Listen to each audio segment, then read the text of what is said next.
मित्रांनो, rich dad आणि poor dad या पुस्तकावर मित्रांनो आज आपण संवाद साधणार। गरीब बाप आणि श्रीमंत बाप अशा प्रकारे लेखकांनी या पुस्तकाला शीर्षक दिलं। रॉबर्ट टी कियोसाकी यांनी या पुस्तकाचं लिखाण केलं आणि मित्रांनो लेखकांनी ज्या व्यक्तीचा गरीब डॅड म्हणून या पुस्तकामध्ये उल्लेख केला ते त्यांचे स्वतःचे वडील आणि श्रीमंत डॅड म्हणून लेखकांनी ज्यांचा उल्लेख या पुस्तकामध्ये केला ते त्यांचे मित्राचे वडील। लेखक म्हणतात की या दोघही व्यक्तींचा आणि त्यांच्या विचारांचा प्रभाव लहानपणापासून लेखकांच्या व्यक्तिमत्वावर त्या ठिकाणी झालेला होता आणि लेखकांचं व्यक्तिमत्व खऱ्या अर्थाने या दोघही व्यक्तींच्या विचारांमुळे खऱ्या अर्थाने त्या ठिकाणी घडलं गेलं। लेखक म्हणतात की गरीब लोक सातत्याने गरिबीमध्ये का अडकलेले राहतात या सर्व गोष्टी लेखकांना त्यांचे गरीब डॅड यांच्याकडनं शिकायला भेटल्या आणि श्रीमंत लोक सातत्याने श्रीमंत कसे होत जातात या सर्व गोष्टी लेखकांना त्यांचे श्रीमंत डॅड यांच्याकडनं त्या ठिकाणी शिकायला भेटले।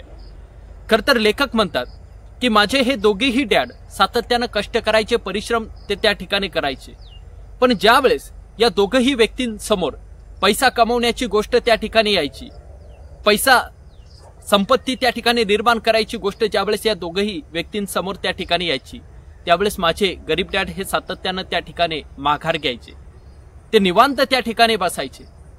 पण याच्या उलट माझे श्रीमंत डॅड यांच्या समोर ज्यावेळेस पैसा कमवण्याची गोष्ट ज्यावेळेस त्यांच्या समोर यायची त्यावेळेस ते स्वतःला त्या ठिकाणी झपाटून कामाला लावायचे आणि प्रचंड मेहनत करून, प्रचंड संघर्ष करून ते त्या ठिकाणी प्रचंड पैसा त्या ठिकाणी कमवायचे।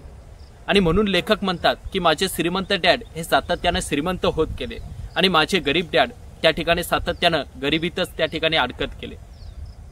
याच्यासाठी लेखक एक उत्तम उदाहरण देतात। लेखक म्हणतात जर एखादा व्यक्ती जर शांतपणे आणि निवांतपणे सोप्यावर बसून जर आराम करत असेल आणि आराम करण्यामध्ये आणि टीव्ही बघण्यामध्ये जर तो स्वतःचं आयुष्य वाया घालत असेल तर त्याचे परिणाम आपल्याला त्याच्या पुढच्या आयुष्यामध्ये त्या ठिकाणी निश्चितच खऱ्या अर्थानं बघायला भेटत असतात। पण याच्या उलट एखादा व्यक्ती जर सातत्यानं मैदानावर जाऊन सराव करत असेल, कसरत करत असेल, व्यायाम करत असेल तर त्याचे परिणाम, सकारात्मक परिणाम निश्चितच आपल्याला त्याच्या पुढच्या आयुष्यामध्ये त्या ठिकाणी बघायला भेटत असतात।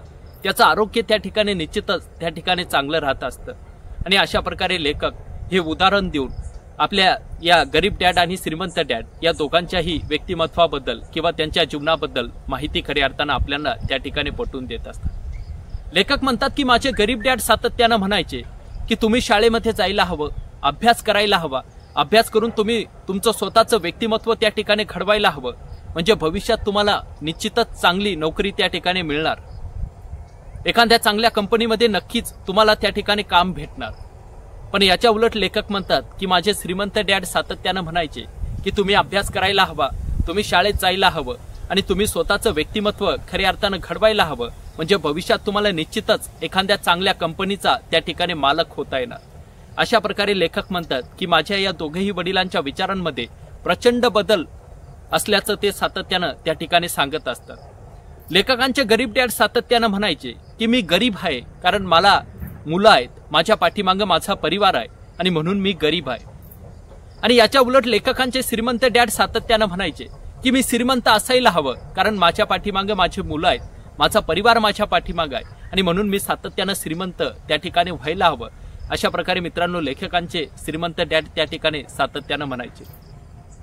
एवढंच नव्हे तर जेवायला बसल्यानंतर, संध्याकाळी ज्यावेळेस जेवायला एकत्र बसल्यानंतर श्रीमंत डॅड सातत्यानं म्हणायचे, त्यांचं सातत्यानं पैसा कसा कमवायचा, पैसा कसा मिळवायचा किंवा पैशाला कसं कामाला लावायचं या सर्व गोष्टींवर ते त्या ठिकाणी चर्चा करायचे। पण याच्या उलट त्यांचे गरीब डॅड या सर्व विषयांवर घरामध्ये बोलण्यासाठी त्या ठिकाणी पूर्णपणे बंदी घालायची। खरं तर लेखकांच्या गरीब डॅड यांना सातत्यानं आपली घर ही सगळ्यात मोठी त्या ठिकाणी मालमत्ता वाटायची आणि घरासाठी आपण केलेली पैशाची गुंतवणूक त्यांना त्या ठिकाणी सगळ्यात महत्वाची वाटायची। पण याच्या उलट लेखकांचे श्रीमंत डॅड म्हणायचे की आपण पैशांची गुंतवणूक अशाच जाग्यावर करायला हवी ज्या ठिकाणी आपण पैशाला कामाला लावू शकतो आणि पैशापासून आपण पैसा कमवू शकतो, अशा प्रकारे आपण अशा जागेवर आपण पैशाचं गुंतवणूक त्या ठिकाणी करायला हवी। अशा प्रकारे लेखकांचे श्रीमंत डॅड त्या ठिकाणी सातत्यानं सांगायचे। खरं तर लेखकांचे श्रीमंत डॅड यांचा विश्वास स्वतःच्या कष्टावर, स्वतःच्या परिश्रमावर आणि आपण स्वतः कष्ट करून, परिश्रम करून जी काही संपत्ती कमवतो त्या सर्व गोष्टीवर त्यांचा विश्वास होता. वारसा म्हणून आपल्याला आपल्या पूर्वजांकडनं जी काही संपत्ती मिळते त्या सर्व गोष्टींवर त्यांचा विश्वास नव्हता. माणसांना आर्थिक दृष्टिकोनातून संपन्न असायला हवं, पण ते सर्व संपत्ती त्यानं स्वतःच्या कष्टावर त्या ठिकाणी कमवायला हवी. या सर्व गोष्टींवर त्यांचे श्रीमंत डॅड यांचा त्या ठिकाणी विश्वास होता. लेखकांचे गरीब डॅड सातत्यानं म्हणायचे की मी आयुष्यामध्ये कधीही श्रीमंत होऊ शकत नाही, मी आयुष्यभर गरीब राहणार, असं त्यांचे गरीब डॅड यांना त्या ठिकाणी सातत्यानं वाटायचं. आणि म्हणून ते त्यांच्या आयुष्यामध्ये सातत्यानं गरिबीतच त्या ठिकाणी अडकत गेले. आणि याच्या उलट लेखकांचे श्रीमंत डॅड म्हणायचे की मी श्रीमंत आहे, श्रीमंत राहणार आणि श्रीमंत अधिक त्या ठिकाणी होत जाणार. आणि याचे परिणाम खऱ्या अर्थानं ते श्रीमंत डॅड यांच्या जीवनामध्ये खऱ्या अर्थानं घडत गेले. म्हणजे मित्रांनो, या पुस्तकाच्या माध्यमातून लेखकांना एकच गोष्ट आपल्याला सांगायची आहे की माणूस ज्या प्रकारे विचार करतो त्याच प्रकारे त्याचं आयुष्य त्या ठिकाणी घडत जातं. जर आपण निगेटिव्ह विचार सातत्यानं करत गेलं तर आपल्या जीवनामध्ये सुद्धा मित्रांनो निगेटिव्ह गोष्ट त्या ठिकाणी घडत जातात. आणि आपण सकारात्मक विचार करायला शिकलो तर आपल्या जीवनामध्ये सुद्धा मित्रांनो सकारात्मक गोष्टी त्या ठिकाणी घडत जातात. म्हणून मित्रांनो, विचार बदला तर आयुष्य निश्चितच बदलणार. हेच मित्रांनो या लेखकांना या पुस्तकाच्या माध्यमातून आपल्याला सांगायचं असल्याचं आपल्याला दिसून येतं. एवढंच मित्रांनो या ठिकाणी सांगतो आणि थांबतो. धन्यवाद.